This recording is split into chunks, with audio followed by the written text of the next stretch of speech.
guys. Hey, let's give a round of applause.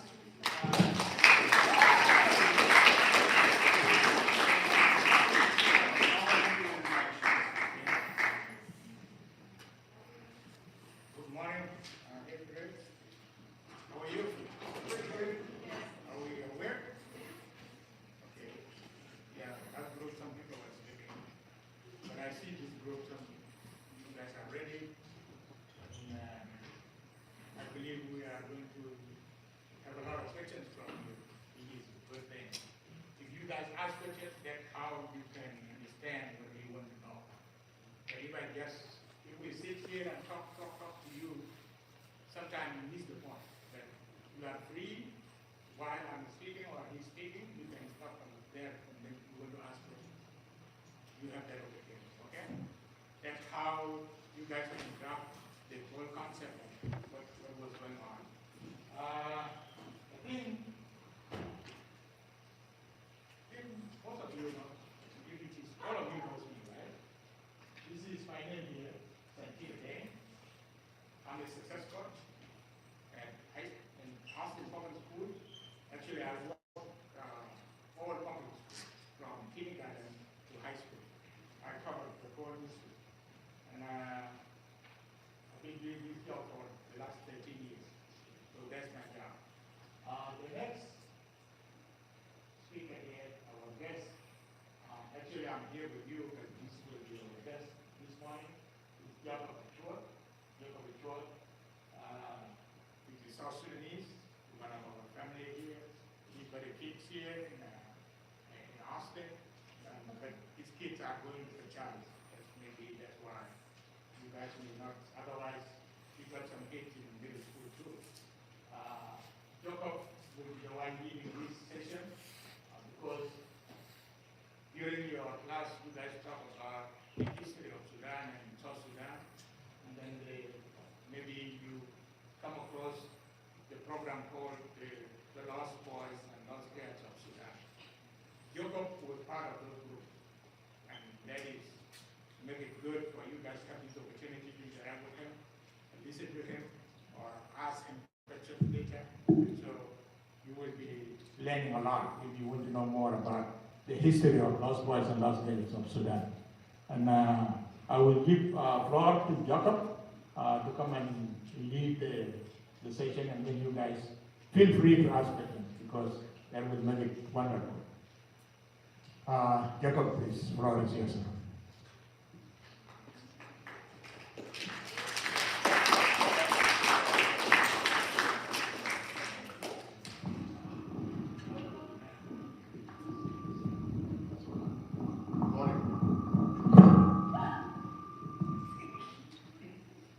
Good morning.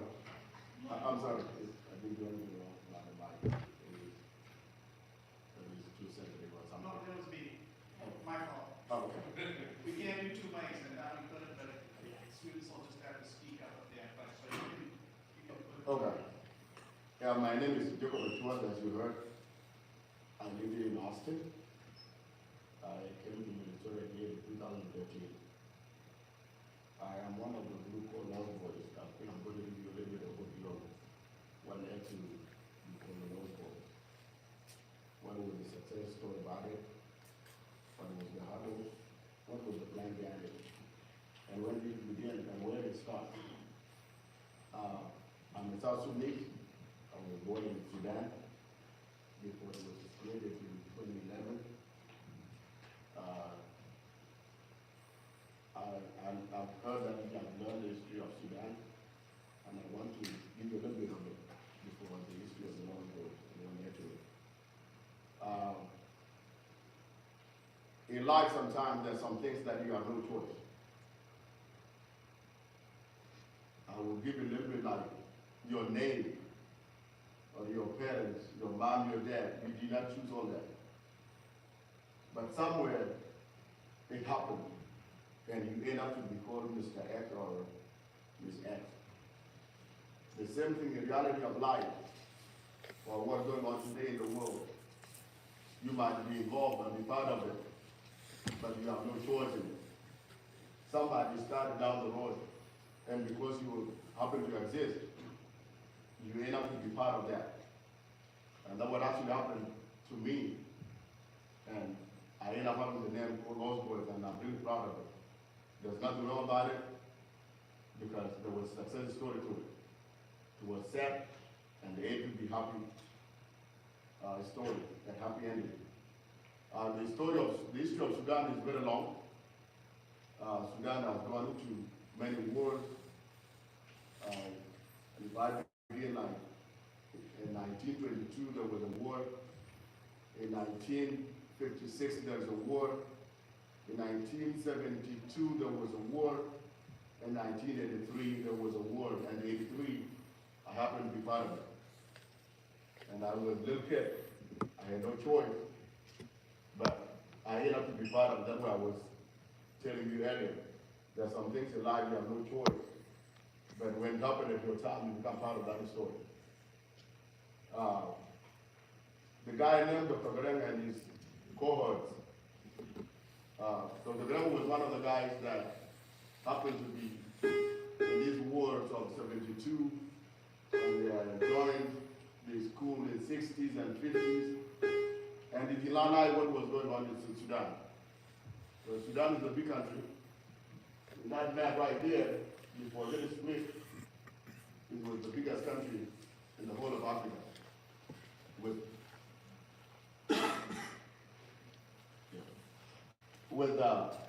That country got so much nationalities, dialects, the language. There's a whole lot of people in that country before it split. And the cause of war in this multiple times it happened to be because of the understanding. It happened because of the religion. It happened because of the resources. It happened because Mr. X thinks he's much better than the other Mr. Y. And all that, it did not get settled. And Garen happened to be one of those kids in 1950s going to school in the Sudan and did not like what was going on. And actually, he did not go to school too far in Sudan. He did not go to the north, but he happened to start school in English and refused to go to school in Arabic, because Arabic was the national language. And because of that, he was a part of the South from the first grade all to the 6th grade, and he refused not to go farther to the north. By the time he almost to high school, he left. He went to East Africa. He went to Uganda, went to go to school in Uganda, and ended up in Tanzania for his high school. And then went back to Sudan again, and joined the school over there, and he did not like it. So he left all the way to Liberia, and then come back now, where he feel like he was man enough to be the part of the system. He went to the military with them, and he worked with them, but then he did not like it again. So he left. He ended up here in the United States, and they placed, I think that place in Georgia now is no longer a university or college, but it's closed down. He went to school in Georgia, and he lived in Georgia, bachelor's degree, and ended up here in Iowa, where he has a bachelor's degree, a master's degree, and PhD. Now it's 8. And then that's when he go back again. So in the 70s, he was welcomed in the government and he was given a position, but he was not happy about it. Because his philosophy says, I'm not really happy when my fellow brothers and sisters are mistreated. So that led to the problem of him forming what's called the SPLA, called Sudan People Liberation Army. And there's another group called Sudan People Movement. These two groups got their own identity. The SPLA was the military wing, and the SPLM was more like a diplomatic, including kids and women and all that. But I and some other young men, because he had a long plan for this. He said these wars might drag on for a very long time. And if that happened to be, these grown up or the young man may end up getting finished during the war. But I need this one to continue to be seen and be productive and we win. So the ideas came to table with some of his comrades that we need young kids and we have to educate them before hours gone, because they need to learn what this story is all about. And that what led to so many groups of young kids from all over the Sudan, from that corner of the west to the east. It was not a single tribe. It was a whole lot. And that started, the idea came out to be in 1986.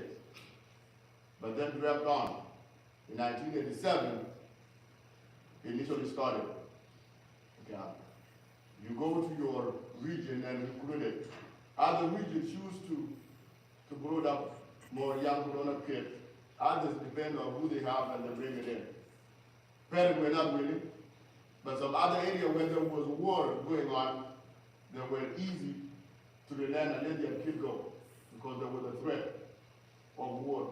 So it became like a part of a refuge for safety, and the other area where war was not there, the people were not willing. So it went on. I ended up to be in Ethiopia, which is a long distance. I don't know if I know how to do this. From there, the middle right there, there's a state called Jonglei. It took me a month from there to that part of Ethiopia. The people that are farther from that region up to Ethiopia took them 3 months. Especially people from Santino area, it took them 3 months. And the people that are farther away by the border of Chad, it took them like almost 5 months or 6 months. But remember here, there was no car to use. It was walking. You walk with your foot, and you carry everything that you have to use to survive. Living, clothing, food, and water. There was a lot of suffering toward it, and we were going to a place of unknown. I ended up to be happened to live in Ethiopia here, in a place called Pachidum. I was a kid, it was just a grassland, there was nobody there. And you have to end up, find a way of survival. There's a little bit good about God-given ability. When things are good, you take to rest at that place and you enjoy it. When things are bad, you happen to find a way to maneuver around it and get it fixed. So we find a way to build a little bit hard to survive over there in 87, 88. Some of us did not go on at the same time. I'm in 87, some came 88. Some went 86. And I was in Ethiopia 87, 88, 89, and then the government of Ethiopia collapsed in 1990. Mengistu al-Mariam was overrun by the rebels. We move again. What happened here when we were in Ethiopia, the United Nations intervened. And that was the beginning now of the story of the Lost Boys. So the UNHCR came in, see the group of young men. There was no girls, all young boys. So the registration took place, pictures were taken, and the life started to go on. The good thing to it was that these kids were given a chance to be clothed up, to be given books, to be given opportunity, to see what is going on here. But the difficult part of it is, there's a lot of lives that was lost in the process. Going to Ethiopia, there was a lot of lives lost within Ethiopia. So there was a lot of suffering. And that happens to you sometimes when there is war. It doesn't end up to be pretty. It takes a lot of courage, it takes a lot of thought, it takes a lot of resilience to make it. We happen to adapt to the environment, create the place of our own and be resilient and live with it. But then in 1990, when we left, we already got into the system of UNCR, got the whole picture taken. I sent for mine, but I did not find mine. Some of us get the pictures, you can see yourself. I think when I went over there, I'm a little bit younger than you guys here. And thank God we made it through. In 1990, when Magisol Mariam was overrun, we left from here back to the place called Bachala, and then we moved all the way here to Kenya border.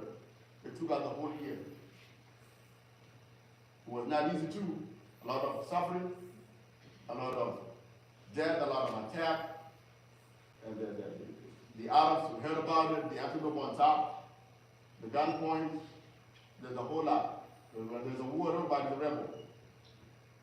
And when you guys plan to do something, the people that are sometimes with the short term and people with the long term. You can agree on one point, but one of you might give up in the process. Oh, this is too long. That happened in the moment too. And I think some of you might know or heard about it, and that's a part of what led to the war in the Sudan. In this area here, in the north of Kenya, in the northwest of Kenya, a place called Turkana district, right there, I happened to be there in 1992. In this process, some of the young men that happened to be growing up a little bit more, they give up and they went back to the war and joined the war. My planning, before I came to the United States, I was left with a month to take my national exam in Kenya, called KCSE, Kenya Certificate of Secondary Education. It's a little bit harder test. So my plan was, I said, if I don't get a chance here, I might go back to fight the war. That was 2000. But then 2001, I ended up to be in the United States. So some of us that made it here, about almost 4,000 young men came here, and young girls happened to join us. So that is the story of the Lost Boys, with the people that were tracking us in Ethiopia. That's where the name of the Lost Boys met, to be called Lost Boys. And we saw television, we interviewed, and the CBS and NPR took it, and some of the journalists from UK. And that's the story of the Lost Boys. And today, I happen to be a parent. My kids may not call themselves the Lost Boys, but I call myself a Lost Boy. It was sad, but the success story of it happened to be achieved. South Sudan, people, I'll give you a chance. South Sudan, have a place of their own called South Sudan. The idea of Dr. Graham survived. Those who made it here,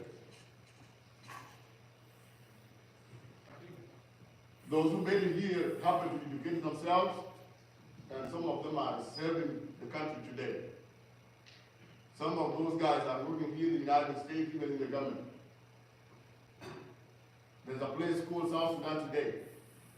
Garemi is already gone in 2005, but his idea is still alive, even in the Sudan that is left. So it was a bad story, enough to be a good story. Go ahead.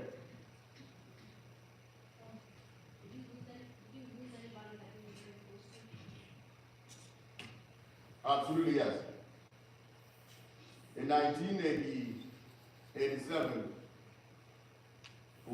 there's no winter over there, but in the month of November, December, it got to be cold. Yeah. And that was the time I made it over there. I lost my close cousin. We were kids.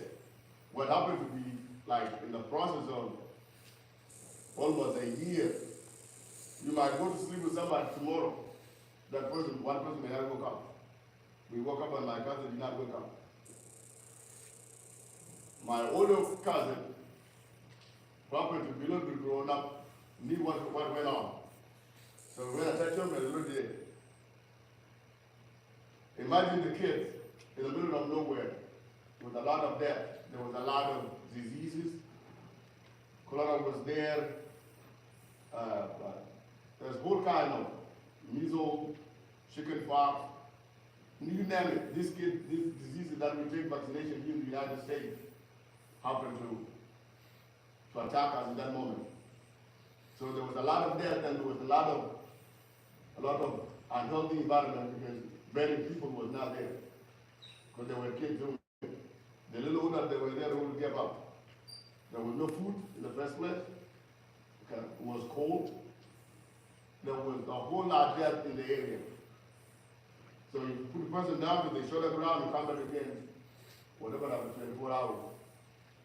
So it's a sad story to hear, but the happy ending is that those who made it and the older people who gave up their lives to achieve a freedom for that country and to have a place of your own where you can go to school and worship the God you want to worship and do whatever you want to do has been achieved through that suffering.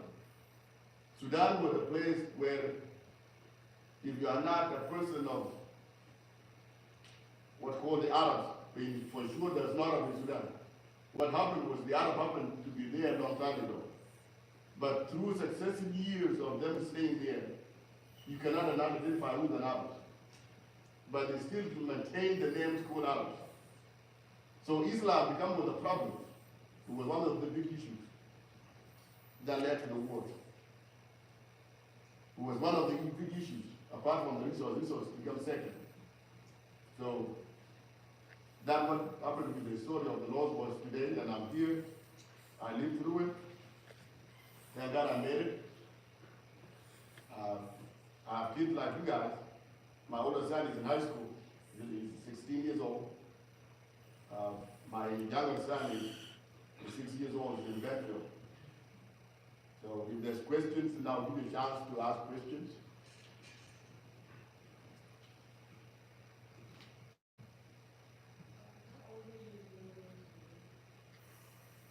I did not know for sure because I was born in a place where there is no education. So there was no birth certificate or a place like Mayo Clinic. There was none of that. So all I know is approximately the time period based on how the story gets passed on from your parents to you and to the generation. I think by the time I made it to when I left, maybe around 8 years old or 9.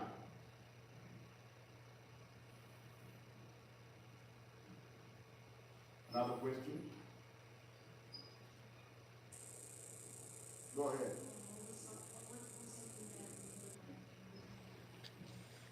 I can hear you. What was something that you really liked? For sure, when I moved to the U.S., I first settled in Georgia, and I was a little bit freaked out. I did not like it, because we were brought in, put to the apartment, and it was in the winter. First time we see snow. Okay? And I have no way to go to shopping. I did not know how to open the gas cooker. All that modern technology things were difficult. And sitting in the room or in the apartment for a whole day and not go anywhere was not really good. But then I ended up getting a job. And the wages back then was like $6. And the apartments was $700. And I commute using the public bus and train in Atlanta. It's a big city. It's like Minneapolis. And I go to work in the afternoon. I have to leave my apartment at 11 o'clock to go to work in downtown by 1 o'clock. So an hour plus in the train to stop, wait, change plane, and get lost until I make it. But then the funny part was my paycheck. After 2 weeks of work, that is difficult work, and your paycheck, when you look at it, is less than $200. And the apartment is $750. You sit down and you add up the number, it doesn't add up. And the miserable part about it was that the people or the agencies that were bringing people here, it was not explained properly. What is going to happen in the United States? What, how are you going over there? Because there was no process where, for us, we did not have a process where you apply for yourself. It was the same people that came up with the name of Lost Boys and the higher politicians, including Dr. Grang involved in it, arranged all this with the Congress. So the good part of what is happening in the United States was the part that was given to us. And the other part that you don't see, it was not given to us. But imagine here, the people that were welcoming us, or people who were over there, are people with a social status. People are educated, well established. So they don't know other side of life in that part of the community. Say example here in Austin. The life in the Southwest may not be the life here in the Northeast. And that's what exactly happened. So we have rode over there in Atlanta, and we have taken a city called Clarkston. Clarkston is a little bit more like not affluent neighborhood, per se, a little bit lot of crime in it. And I imagine that life. And you have to commute to downtown, that's where the jobs are. That part was not easy for me. I even asked the agency that I want to go back. They did not call me for 2 months.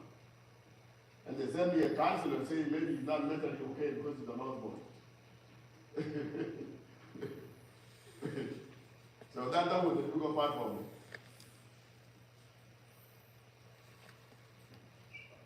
Another question? How many siblings did you have? How many siblings? Oh, the African culture is a little bit different. Because my father got multiple wives. So the family is big. Okay. I got 6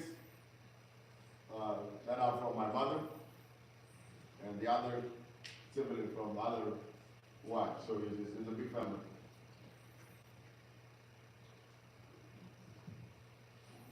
Go ahead.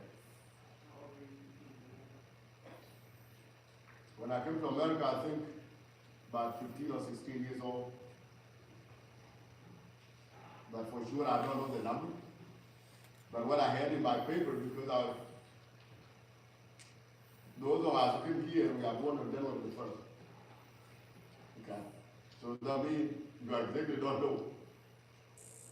My birthday is January the 1st. You get another one in January the 1st. So that number was put in there.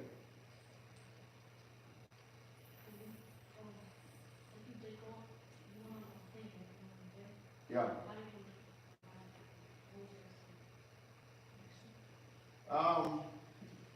It was good. It was adventurous. I did not sleep. Imagine flying out from Nairobi to Amsterdam. That is 8 hours, or a little bit more, 8 hours, more than 8 hours. Then from Amsterdam to New York, I came up to 9/11. It was another adventurous moment from New York to Atlanta. It was a quiet journey. It was amazing, and I did not eat anything because the food in the plane were different. Those are looking like broccoli, those like shrimp. All I knew was little chicken and beef. So I did not know that I drink soda.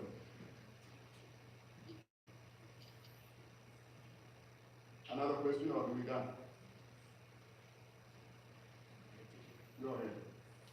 So you talked about the total because when you were working, making $6,000 and you have $700 rent to pay. Do you remember a time then when you had to kind of break through, when you kind of were able to get out of that situation? Yes. There was a miracle. God did some miracles. Because when I was in that process, I want to go back. That's the initial thinking. a volunteer, her name is Linda Amick, happens to be one of the volunteers that give her time to us, to help us. Show us how to open the gas cooker and the stove and all that.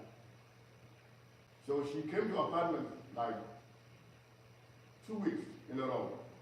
And she kind of had a good time with another friend of mine, two of them, because we were four in the apartment. And I was lonely by myself, never said anything. And she said, Jacob, why are you so quiet? What's going on with you? And I said, you know what? I don't know if you have the answer. He said, I might try. I may not have the answer. What's going on? I said, I don't understand what's going on here. He said, what do you mean? I said, this is what I do. I go to work. This is the paycheck. This is the rent. And I want to go to school and I'm not getting it. Leave alone the school now, just commuting. The time that I spend leaving the apartment to work and coming back is more than the time I can sleep. So I don't understand what's going on here. So I want to go back. He said, want to go back what? I said, I want to go back to Africa. I said, are you kidding me? I said, yeah, I'm serious. I'm not kidding. He said, okay. What do you want? I said, that's a big question. How are you going to ask me what I want? The simple thing that I want is, I want to go back home. And she said, okay, you want to go to school. What if I take you to school, will you go back? And I said, yes, I will not go back if I go to school. So she said, okay, I'm not going to promise, but I'm going to find out what I can do. She had 3 kids that are grown up. One is married, one was in the university.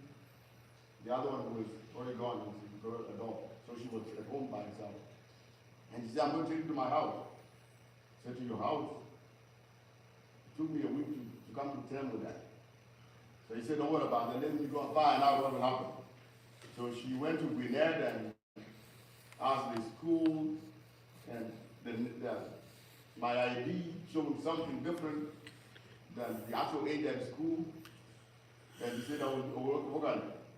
So, because being a lost boy is not having a birth certificate and the record, I end up with Emory Hospital, get tested and check the bones and all that, determine how old I am. And she did that, and the school said, yeah, I didn't go to school. The question is, she came back and said, now I find out that you can go to school, regardless of your age.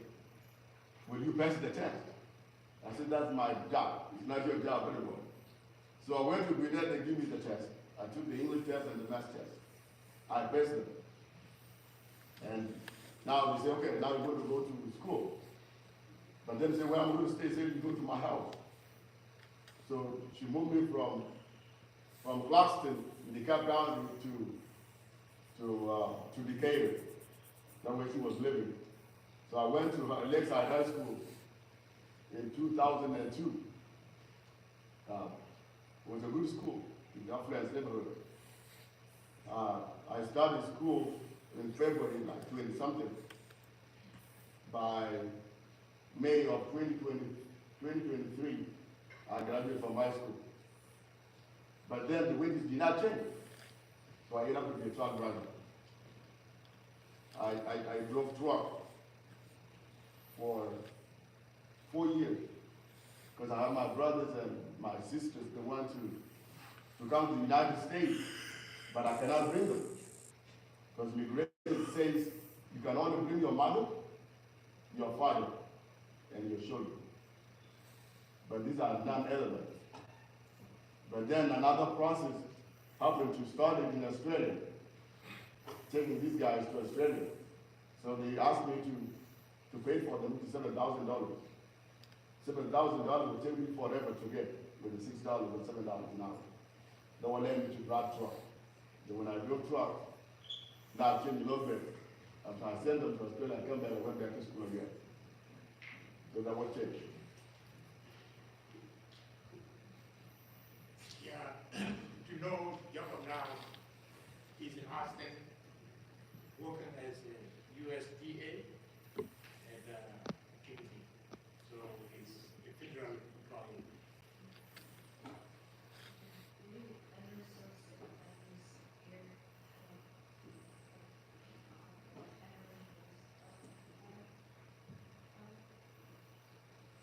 was not really scared, but I think I knew what I was looking for. Because life teaches you hard way. Because of what I went through, I never missed the point of what I want. I know who can be a friend, and I know who cannot be a friend. By just a look. By just hanging out with you and see you, I will know if you are a good person or a bad person. So I never had any issues of being scared. My issue was the fact that, will I get what I want? And like I said, I moved from being an employee of a company with $7 to a truck driver. I'm back to school, okay, and dropped to school. I'm back to school until I graduated from the university. I graduated from Oklahoma State University in Columbia. And today I work with the USDA at the branch of Food Safety and Inspection Service.